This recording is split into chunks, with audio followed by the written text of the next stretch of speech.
Seething underground movement is growing, and it's taking an online debate about video games into a dark place in real life. They're basically domestic terrorists, especially when they take it to this level. It's called Gamergate, and this online cultural war over ethics, sexism, and race has led to death threats, secret calls to police, and more. As KOMO 4 problem solver John Humbert shows us, Gamergate is supposed to be an online debate of sorts, but it's taken an ugly turn. You've done it. I've done it. Everyone can game now. It's not really an exclusive club. Israel Galvez doesn't feel much of a gaming stigma anymore. Hey, everyone games now. You know, we're not all the basement dwellers, you know, living in our mom's basement. But that passion to play has also put Galvez in a dangerous place. They're basically domestic terrorists, especially when they take it to this level.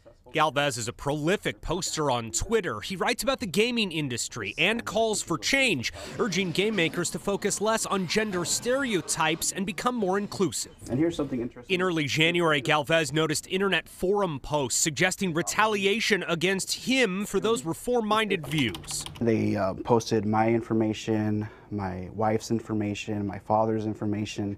It's called doxing, publishing docs about a person in the hopes that someone else uses the information to harass and intimidate. Galvez says unknown people pranked him by sending religious books, Mormon missionaries, pizzas, and more to his house. After reading the escalating posts, Galvez went to Sergeant John Buss with the Enumclaw Police. He feared someone would send in a hoax threat. Normally, something like that we would take very seriously. Shortly after the warning, police got an untraceable anonymous tip, totally false, that made Galvez sound like he was ready to unleash hell with pipe bombs and a new gun. Next thing I know, at 11:50 p.m., I had 5 Enumclaw police officers at my door.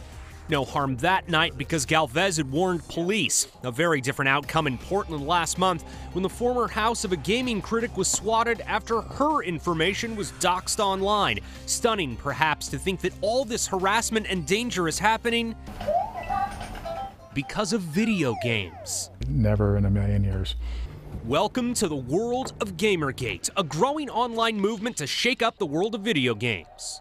They primarily see it as a campaign for ethics in games journalism.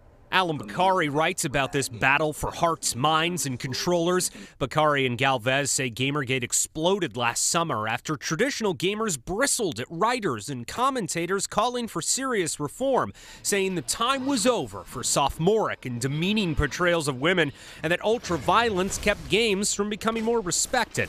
Galvez says it's a cultural shift that some male gamers cannot accept.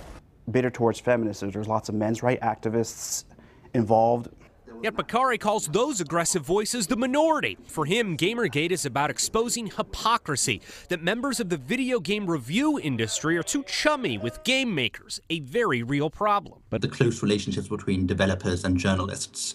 He says the true Gamergaters expose freebies, lavish parties, and undisclosed friendships between the industry and the critics.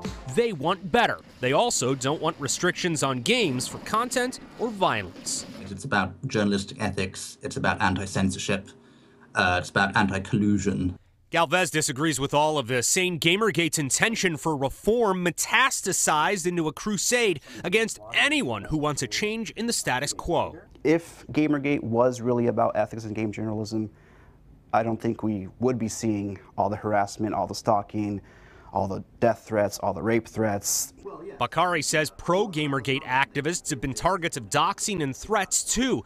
He says the true problem is the dark side of the web, where serious threats can come out of nowhere. Of course, but it looks to me that some people are playing both sides because they know there's a divide there. A cultural divide over digital fun, where police can end up on your doorstep. John Humbert, KOMO 4 problem solvers.